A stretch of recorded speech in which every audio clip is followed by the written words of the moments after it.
राज्यभर चर्चा सध्या सुरू आहे ती म्हणजे सोलापूर विधान परिषद निवडणुकीची आणि त्याचं कारण म्हणजे पालकमंत्री जयकुमार गोरे आणि खासदार धैर्यशील मोहिते पाटील यांचा संघर्ष।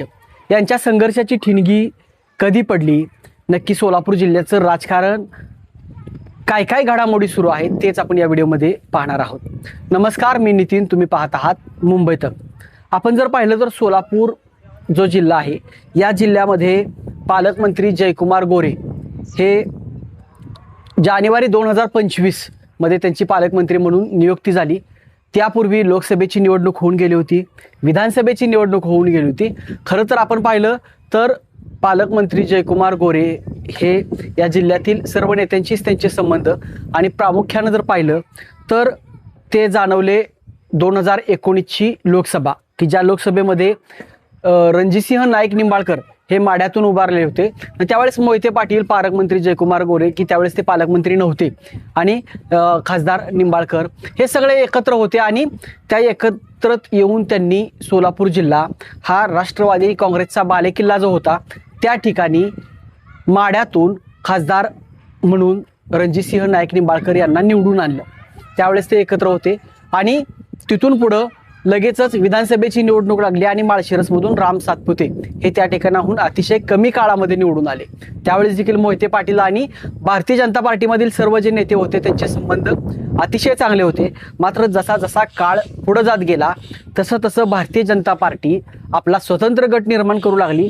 त्यामध्ये खासदार रणजितसिंह नाईक निंबाळकर असतील, जे आमदार राम सातपुते, जयकुमार गोरे, त्याचबरोबर सोलापूर जिल्ह्यातील संजय मामा शिंदे असतील, शहाजी बापू पाटील असतील, त्याचबरोबर भारतीय जनता पार्टीचे जे पक्ष श्रेष्ठी आहेत त्यामधील श्रीकांत भारती आहेत, या सर्वांनी मिळून भारतीय जनता पार्टीची स्वतंत्र ताकद या जिल्ह्यामध्ये निर्माण करायला सुरुवात केली आणि त्यातून कुठंतर मोहिते पाटलांना डावललं गेलं। यामध्ये अक्कलकोटचे आमदार सचिन कल्याण शेट्टी देखील प्रामुख्यानं त्यांचा उल्लेख करावा लागेल।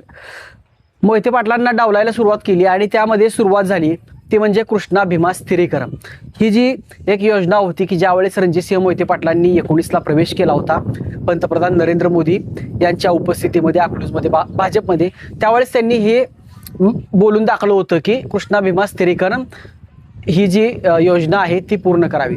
त्या योजनेच्या वेगवेगळ्या मीटिंग सुरू होत्या, त्याचं नाव बदलण्यात आलं, फ्लड डायव्हर्शन करण्यात आलं, मात्र त्या बैठकीला मोहिते पाटलांना वारंवार डावलण्यात आलं। त्यानंतर जर आपण पाहिलं तर मोहिते पाटलांच्या ही गोष्ट लक्षात आली की या ठिकाणी या नेत्यांचा हा गट तयार होतोय, कारण का मोहिते पाटलांना डावलण्याची ही काय पहिली वेळ नव्हती। त्यापूर्वी असाच एक धक्का राष्ट्रवादीमधून मोहिते पाटलांना बसला होता आणि त्यावेळेचा जो राष्ट्रवादीमध्ये सोलापूर जिल्ह्यामध्ये एक दुसरा गट निर्माण झाला होता, समविचारी आघाडी, त्या गटामध्ये सोलापूर जिल्ह्यातील हेच नेते होते। यामध्ये शहाजी बापू पाटील असतील, राजेंद्र राऊत असतील, संजय मामा शिंदे, प्रशांत परिचारक, उत्तमराव जानकर की जे आता मोहिते पाटलांच्या जवळ आलते आणि आता या निवडणुकीमध्ये थोडेसे दुरावलेत। या सगळ्यांनी मिळून गट निर्माण केला आणि त्यावेळेस मोहिते पाटलांना शह देण्याचा प्रयत्न केला। त्यामुळेच मोहिते पाटील कंटाळून या सर्वांना भाजपमध्ये गेले होते। मात्र तीच परिस्थिती मोहिते पाटलांच्या वाट्याला पुन्हा एकदा आली आणि त्यावेळेस मोहिते पाटलांनी भाजपमधून माड्याची उमेदवारी मागितली। ती धैर्यशील मोहिते पाटलांनी सगळे प्रोटोकॉल प्रमाणे त्यांनी त्या ठिकाणी पक्षाचं काम केलं आणि ती निवडणुकीतली उमेदवारी मागितली। मात्र स्थानिक जे नेते होते की ज्यांनी पार्लमेंट बोर्डमधूनच खासदार रणजितसिंह नाईक निंबाळकर यांची उमेदवारी मंजूर करून आणली आणि तिथं मोहिते पाटील आणि भारतीय जनता पार्टीमध्ये एक टोकाचा अंतर निर्माण झालं।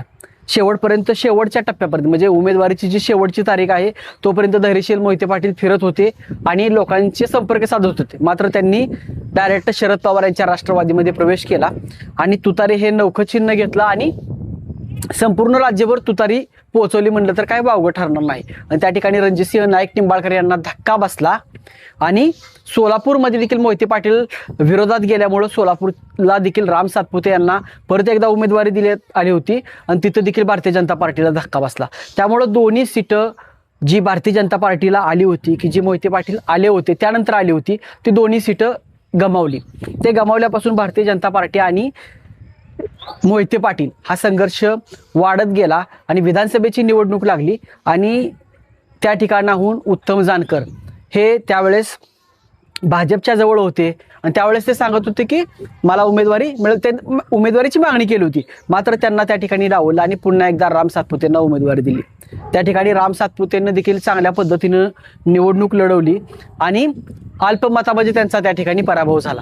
त्यामुळं पहिल्यापेक्षा राम सातपुतेंना स्वतंत्र ताकद निर्माण केली होती आणि झालं असं की त्या निवडणुकीमध्ये राम सातपुतेच्या सोबत मोहिते पाटील विरोधक गेले की जे जानकरांसोबत असायचे. म्हणजे माळशिरस तालुक्यामध्ये मोहिते पाटील आणि मोहिते पाटील विरोधक अशा पद्धतीचं एक राजकारण चालतं. त्यामधील मोहिते पाटील विरोधक हे जानकरांना साथ द्यायचे. मात्र जानकर मोहिते पाटलांबरोबर गेल्यामुळं त्यावेळेस ती सगळे राम सातपुतेंबरोबर गेले आणि त्यांची ताकद त्या ठिकाणाहून वाढली. त्यामध्ये दुसरा या ठिकाणी ठिणगी पडली. मात्र त्यावेळेस देखील मोहिते पाटलांनी संपूर्ण जिल्ह्यामध्ये ज्या पद्धतीनं त्यांची पूर्वी ताकद होती त्याच पद्धतीनं सांगोल्यामध्ये बाबासाहेब देशमुखांना निवडून आणलं, माळशिरसमध्ये करमाळ्यामध्ये नारायणाबा पाटलांना निवडून आणलं, माढ्यातून अभिजित पाटील आहेत आणि राजू खरे बऱ्यापैकी स्वतःच्या ताकदीवरती त्या ठिकाणाहून निवडून आले. अशा पद्धतीची जी फळे आहे ती सोलापूर जिल्ह्यामध्ये त्यांनी निर्माण केली आणि परत एकदा भाजपला दुसरा धक्का दिला. या दुसरा धक्का दिल्यानंतर एंट्री होते ती पालकमंत्री जयकुमार गोरे यांची. जानेवारी 2025 मध्ये पालकमंत्री चा पदभार जयकुमार गोरे या ठिकाणी घेतात आणि असं वाटत होतं की सुरुवातीला ज्यावेळेस गोरे येतात त्यांना पत्रकारांनी वारंवार प्रश्न विचारले की आता मोहिते पाटलांच्या विरोधात लढण्यासाठी तुम्हाला या ठिकाणी पाठवलंय, कशा पद्धतीची तुमची रणनीती असणार आहे, तुम्ही मोहिते पाटलांवरती टीका करत नाही, तुम्ही त्यांच्यावरती बोलत नाही, अशा पद्धतीचं विचारलं जायचं. त्यामध्ये प्रामुख्यानं माजी आमदार राम सातपुते हे मोहिते पाटलांवरती वारंवार टीका करत आलेलेच आहेत. आज देखील म्हणजे आत्ताच्या निवडणुकीमध्ये देखील ते टोकाची टीका त्यांच्यावरती करतात की जे म्हणजे पुढची विधान परिषद त्यांना निवडणूक लढवली नाही पाहिजे, अशा पद्धतीचं त्यांचा पराभव करा, अशा पद्धतीचं देखील त्यांना आत्ता वक्तव्य केलं. मात्र त्यावेळेस जयकुमार गोरे फक्त एकच वाक्य बोलायचे, आगे आगे देखो होता है क्या, असं म्हणायचे आणि कुठं तर ह्या सगळ्या गोष्टींची घडी बसवायचा प्रयत्न करायचे आणि एक सांगायचे की मला पक्षानं एक उद्दिष्ट देऊन पाठवले आणि त्यात ते उद्दिष्ट असं वाचायचं सगळ्या नेत्यांना एकत्र घेऊन कुठंतरी जिल्हा पहिल्या प्रमाणच भाजपचा भक्कम जिल्हा झाला पाहिजे, अशा पद्धतीचं असं. आणि त्यात मोहिते पाटलांना परत घेतील किंवा त्यांच्यावरती काहीतरी जबाबदारी देतील अशा पद्धतीचं एक वाटायचं, कारण का ते टीका करत नव्हते. मात्र नगरपालिकेची निवडणूक लागली आणि त्यावेळेस मात्र मोहिते पाटलांनी आम्ही भाजपमधूनच नगरपालिकेची निवडणूक लढवणार अशा पद्धतीचं वक्तव्य जयसिंह मोहिते पाटलांनी केलं. त्यावेळेस देखील त्यांची भूमिका अशी होती की झालं गेलं विसरून रणजितसिंह मोहिते पाटील यांच्या नेतृत्वाखाली अकलूजची जी नगरपालिका आहे ती भाजपकडून लढवायची. मात्र त्यावेळेस राम सातपुते आणि भारतीय जनता पार्टीनं निर्णय घेतला आणि पूर्णपणे जी निवडणूक आहे ती माजी आमदार राम सातपुते यांच्या नेतृत्वाखाली लढवली आणि तिथून संपूर्ण जिल्ह्यामध्ये टोकाचा संघर्ष, टोकाची टीका एकमेकावरती होत गेली आणि पालकमंत्री जयकुमार गोरे यांनी थेट मोहिते पाटलांना चॅलेंज द्यायला सुरुवात केली. मोहिते पाटील ही पूर्णपणे मतदारसंघ पिंजून काढत होते, सत्तेच्या विरोधात लढत होते आणि अशामध्ये जास्तीत जास्त सीट हे भाजपचे नगरपालिकेला नगरसेवक निवडून आले. मात्र जे नगराध्यक्ष असतात की जे त्यांना मिनी आमदार म्हटलं जातं ते नगराध्यक्ष जास्तीत जास्त महाविकास आघाडीचे निवडून आले. त्यामुळं कुठं तर म्हणावं असं यश भारतीय जनता पार्टीला मिळालं नाही.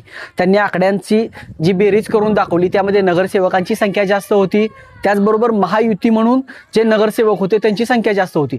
मात्र नगराध्यक्ष जे होते त्यांचा फटका बसला होता. पंढरपूर मंगळवेढ्यामध्ये फटका बसला, माळशिरसमध्ये जास्तीत जास्त जागा मोहिते पाटलांच्या आल्या आणि माळशिरसमध्ये एक गोष्ट प्रकर्षानं जाणवत होती की त्यांनी धवलसिंह मोहिते पाटलांना देखील त्यावेळेस त्यांच्यासोबत घेतलं नाही. म्हणजे मोहिते पाटील आडनाव सोडून त्यांना निवडणूक भारतीय जनता पार्टीला लढायची होती आणि त्यांनी ती निवडणूक लढवली आणि काही थोड्या जागा त्यांना त्या ठिकाणी आल्या.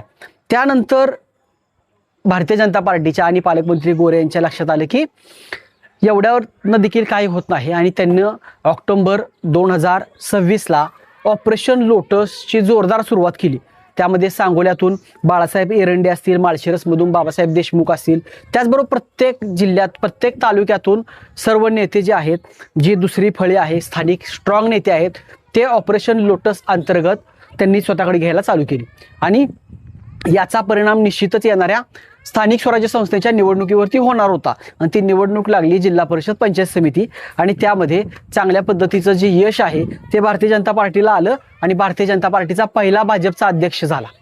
ही पालकमंत्री जयकुमार गोरे यांचं मोठं यश होतं आणि त्यानंतर सोलापूर महापालिका होती की ज्या ठिकाणी मोहिते पाटलांचं म्हणावंसं चालत नाही त्या ठिकाणी काँग्रेसचा प्रमुख एक आत्तापर्यंतची जी सत्ता होती ती काँग्रेसची होती। सुशीलकुमार शिंदे असतील, आमदार प्रणितीताई शिंदे असतील, यांचं त्या ठिकाणी वर्चस्व होतं। मात्र त्याला देखील छेद देत जवळपास 75-76 जागा त्या ठिकाणी पालकमंत्र्यांनी निवडून आणल्या।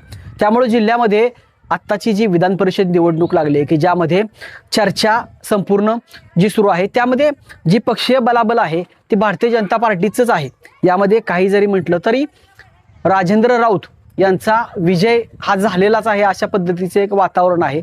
मात्र ज्या पद्धतीची ते आकडेवारी सांगतायत त्या पद्धतीनं होईल यामध्ये शंका आहे। त्याचं कारण म्हणजे स्थानिक ज्या पद्धतीनं पालकमंत्र्यांनी एक एक गट संपवायला चालू केला। म्हणजे भारतीय जनता पार्टीचं जिल्ह्यातील धोरण आहे की पक्षाचे स्ट्रॉंग म्हणजे स्वतः फक्त पक्षाचं काम करणारी आणि पक्षाला मानणारी आणि पक्षाचा आदेश मानणारीच लोक त्यांना पाहिजेत। या ठिकाणी मोहिते पाटलांचा गट, परिचारकांचा गट, इकडं शिंदेंचा गट, शहाजी बापूंचा, या पद्धतीनं जे आहे ते नको आहे त्यांना फक्त भारतीय जनता पार्टीचीच ताकद जिल्ह्यामध्ये पाहिजेत। त्यामुळं त्यांनी शहाजी बापूंना टार्गेट केलं। एका सभेमध्ये बोलताना पालकमंत्र्यांनी त्यांच्या आमदारकीबद्दल देखील बोलून दाखवलं, बाबासाहेब देशमुख कशा पद्धतीनं निवडून आले हे देखील बोलून दाखवलं। त्याचबरोबर जे शेकापमध्ये आयुष्य ज्यांनी घालवलं त्यांना ऐन टायमाला भाजपमध्ये घेऊन नगरपालिकेची निवडणूक लढवावं लागली। मात्र त्या ठिकाणी शहाजी बापूंनी टक्कर देत त्या ठिकाणी त्यांची नगरपालिका खेचून आणली।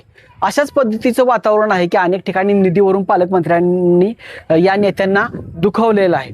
मात्र सगळी जी समीकरणं आहेत ही या गोष्टीवरती चालत नाहीत, तर काही गोष्टी घोडेबाजार चालतो, आर्थिक गणित देखील चालतात। मात्र पक्ष जे आहेत की आपण साताऱ्यापासून जर पाहिलं तर शंभूराजे देसाई यांना नगरपालिका निवडणुकीच्या वेळेस आलेला अनुभव, शहाजी बापू आहेत त्यांना आलेला अनुभव, आणि यातून उपमुख्यमंत्री एकनाथ शिंदे काय पद्धतीनं निर्णय घेत आहेत। कारण का निवडणूक ही अर्ध्या रात्री फिरते आणि सोलापूर जिल्ह्यातली निवडणुकी अशाच झालेल्या आहेत। या ठिकाणी आकडे एका बाजूला असतात तर निकाल एका बाजूला असतो। आत्ताची परिस्थिती जरी महाविकास आघाडीसाठी बिकट असली तरी देखील या गोष्टी काही घडू शकतं। कारण का एक चर्चा होते की ठाणेकरांचं बळ ही मोहिते पाटलांच्या पाठीमागं आहे, ते येणाऱ्या काळामध्ये दिसेल। मात्र या सगळ्या ज्या घडामोडी आहेत या घडामोडी केवळ जो जिल्ह्यावरची जो वर्चस्ववाद आहे तो संपुष्टात आणण्यासाठी आहे। आणि आत्ताच पालकमंत्र्यांनी टीका केली, त्याच्यावरती धैर्यशील मोहिते पाटलांनी देखील टीका केली की पालकमंत्र्यांनी म्हटलं की मी पोस्टमन आहे या जिल्ह्यामध्ये,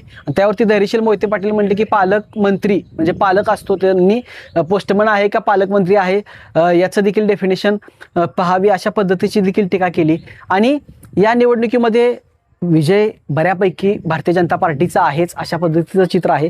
मात्र संघर्ष हा या ठिकाणी एक वेगळा असणार आहे, संपूर्ण राज्याचं लक्ष वेधणारा असणार आहे। आणि जर महाविकास आघाडी 150-200 मतांच्या पर्यंत जरी जात असली तरी देखील ही खूप मोठी गोष्ट असणार आहे आणि हा जो संघर्ष आहे हा वाढवणारे असणार आहे। मात्र या ठिकाणी जर मोहिते पाटलांचा जर संघर्ष एकदम जो पराभव आहे तो एकदम कमी मतामध्ये जर झाला तर पालकमंत्र्यांचं खरंच कौतुक करण्यासारखं म्हणावं लागेल। कारण का अशा परिस्थितीमध्ये देखील त्यांनी ही विस्कटलेली घडी बसवली आणि याचे परिणाम नक्कीच 2029च्या विधानसभा आणि लोकसभेमध्ये दिसतील।